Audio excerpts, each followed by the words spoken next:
అందరికీ నమస్కారం. Dinavahi news channel welcomes you all. గ్రామ చెరువులు చెత్తకు వ్యర్థాలకి డంపింగ్ యార్డులుగా మారాయా? విద్యా సంస్థలు రన్ చేసే హాస్టల్లో మిగిలిన వ్యర్థాలకు గ్రామంలో ఉండే చెరువులు డంపింగ్ యార్డులుగా మారి ఆ నీటిని విషతుల్యం చేస్తున్నారా? మిత్రులారా, ఇది ఒక సాధారణ వీడియో కాదు. ఇది ఈరోజు మనం మాట్లాడబోయేది ఒక పర్యావరణ హెచ్చరిక. ఒక గ్రామంలో రాబోయే ప్రమాదానికి ఒక సంకేత హెచ్చరిక. ఇది ప్రజా ఆరోగ్యానికి ముప్పు. ఈరోజు మనం మాట్లాడుకోబోయేది తూర్పుగోదావరి జిల్లా సీతానగరం మండలం ఉండేశ్వరపురం గ్రామంలో జరిగే ఒక ప్రమాద సంఘటన గురించి మీకు తెలియపరచడానికే ఈరోజు ఈ చర్చ.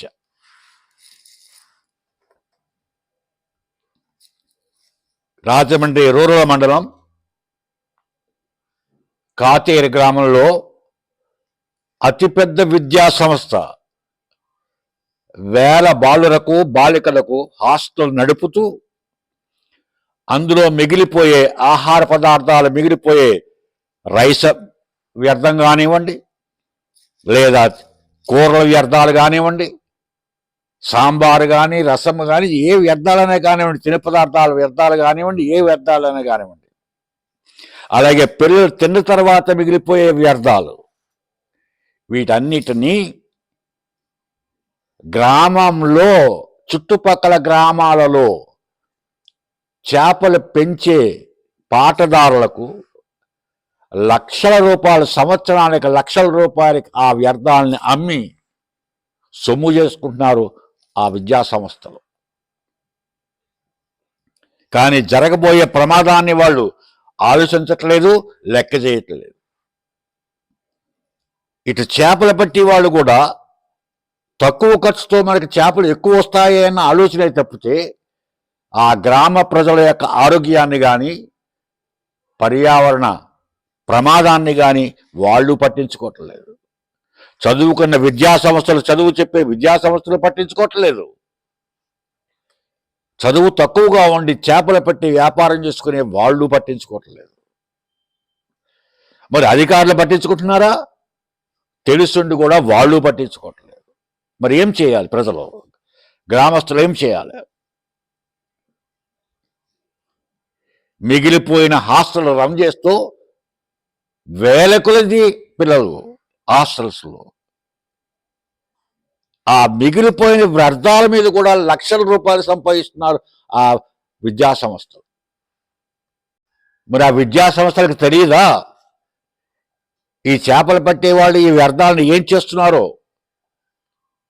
అలా చేస్తే పర్యావరణానికి హాని జరుగుతుంది అని ఆ విద్యా సంస్థలకు తెలియదా? తెలుసు. కానీ సంపద కావాలి వాళ్ళకి, వాళ్ళ వ్యాపారం, వాళ్ళకి లాభాలే కావాలి, ప్రజలకు ఆరోగ్యం కాదు వాళ్ళకి కావాల్సింది.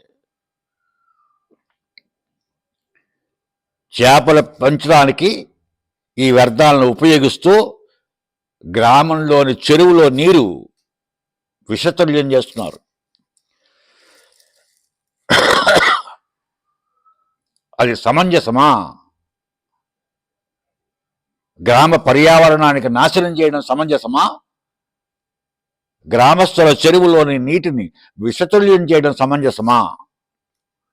విద్యా సంస్థలు ఆలోచించవలసిన అవసరం లేదా? వాళ్ళకి తెలియదా?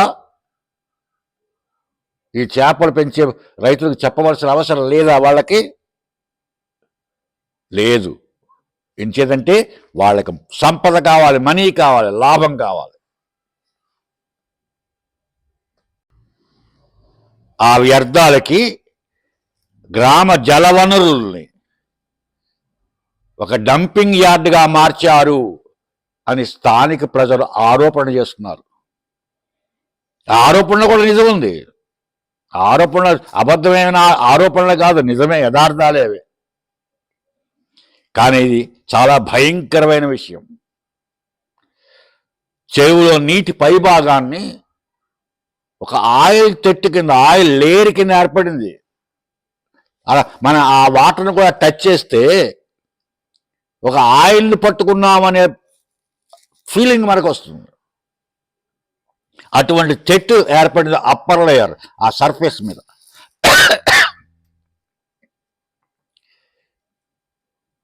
ఎవరైనా నీటిని తాకితే ఆయిల్ తాకినట్టుగా ఫీల్ అవుతారు. నీటి రుచి మారిపోయింది, రంగు మారిపోయింది. అత్యంత ఆందోళనకరమైన విషయం ఏంటంటే పశువులు కూడా ఆ నీటిని టచ్ చేయట్లేదు. బలవంతంగా ఆ చెరువులోకి తోలినా సరే ఆ పశువులు బయటకు వచ్చేస్తున్నాయి. అంటే పశువులు కూడా సహించట్లేదు ఆ వాటరు. జంతువులే దూరంగా ఉంటే మనిషి ఎలా ఉపయోగించాలి ఆ వాటర్ని, ఆ గ్రామ చెరువులో నీటిని? ఇది కేవలం చెరువు సమస్య కాదు, ఇది పర్యావరణ కాలుష్య సమస్య. ఇది ఆహార గొలుసు కలుషితం అవ్వడమే. ఇది ప్రజల ఆరోగ్యానికి అత్యంత ప్రమాదకరం తెచ్చే ముప్పు. ఈ సమస్యను స్థానిక ప్రజలు అటు గ్రామ పంచాయతీ కార్యాలయం సెక్రటరీకి, అటు మండల అభివృద్ధి అధికారికి అనేక పర్యాయాలు తెలియపరిచారు. అయినా చర్యలు లేవు.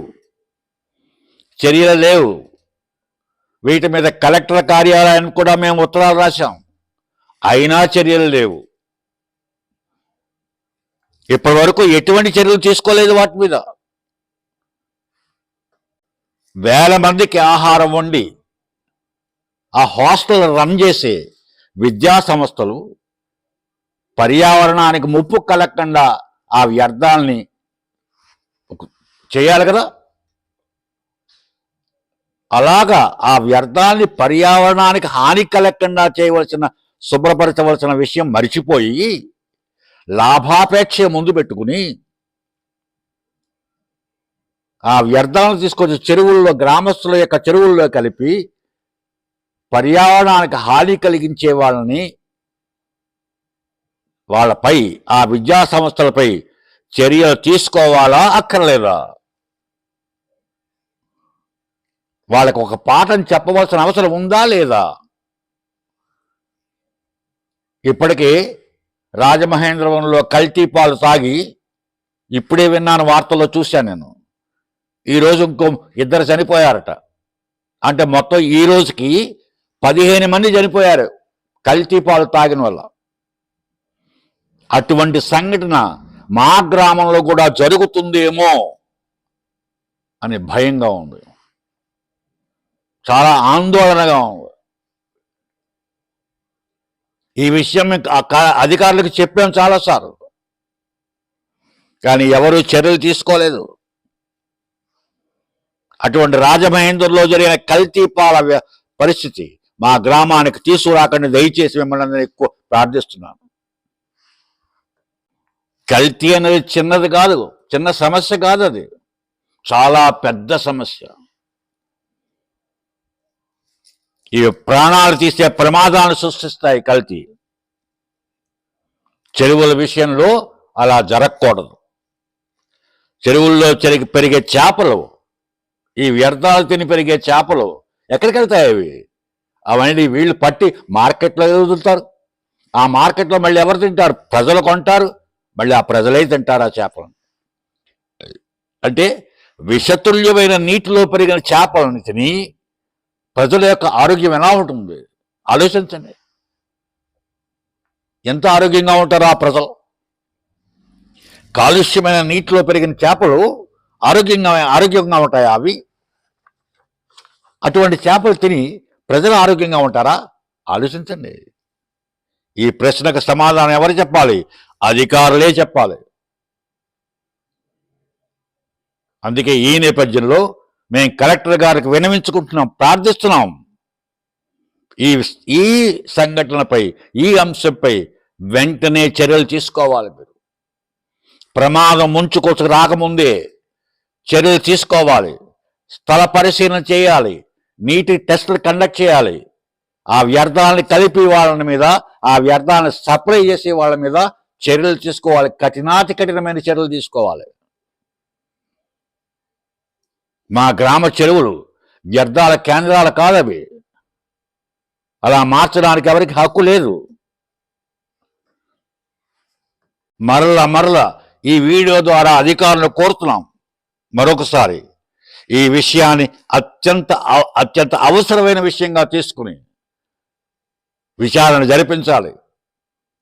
నీటిలో టెస్టులు చేయించాలి, స్థలంలో టెస్టులు చేయించాలి, తగిన ఉపాయాలు కనిపెట్టాలి, పరిష్కారాలు కనుక్కోవాలి. అలాగే ఈ వ్యర్థాలను చెరువులో కలిపిన వాళ్ళ మీద చర్యలు తీసుకోవాలి. ఆ వ్యర్థాలు సప్లై చేసిన విద్యా సంస్థల మీద కూడా చర్యలు తీసుకోవాలి. వాళ్ళు ముఖ్యం. ఇది ప్రజల తరపున హెచ్చరిక కాదు. గ్రామ చెరువులు చెత్త కుండీలు కావు. వాటిని కాపాడడం మనందరి బాధ్యత. పశువులు కూడా తాగని నీరు, మనుషులు తినే చేపలుగా మారితే ఎంత ప్రమాదమో ఆలోచించండి.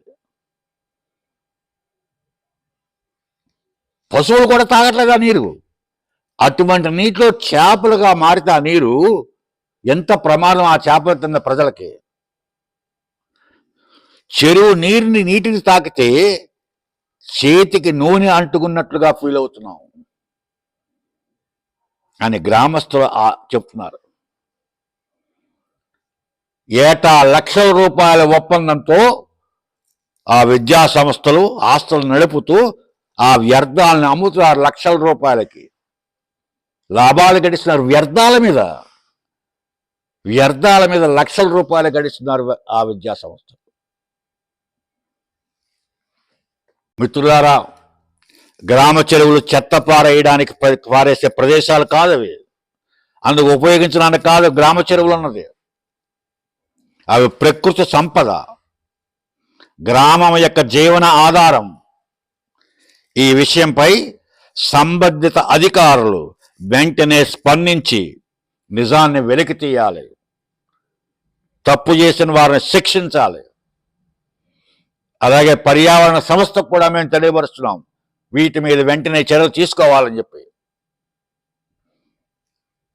నీరు, పర్యావరణం, ప్రజల ఆరోగ్యం ఇవి ఎవరికి చెందినవి కావు.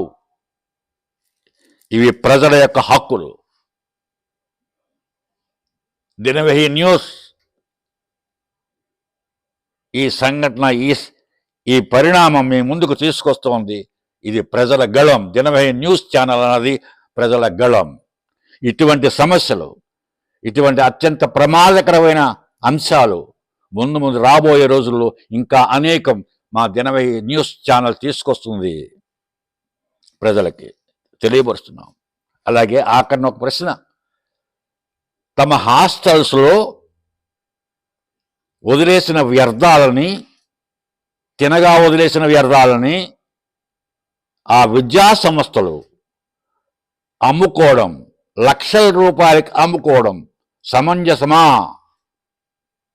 అలా అమ్ముకున్న వాటిని గ్రామాలలోని చెరువుల్లో నింపి వ్యర్థాలకు డంపింగ్ యార్డులుగా మార్చి ఆ నీటిని విషతుల్యం చేయడం నేరము కాదా? ఈ నేరంలో విద్యా సంస్థల యొక్క పాత్ర లేదా? వీటికి మీ అభిప్రాయాన్ని, మీ జవాబుల్ని కామెంట్స్ రూపంలో తెలియపరచాలని అందరినీ కోరుతున్నాను. అలాగే మా దినవహి న్యూస్ ఛానల్ని సబ్స్క్రైబ్ చేయమని మరీ ప్రార్థిస్తున్నాను, కోరుతున్నాను. బెల్ ఐకాన్తో సబ్స్క్రైబ్ చేయమని కోరుతున్నాను. జై హింద్. అందరికీ నమస్కారం.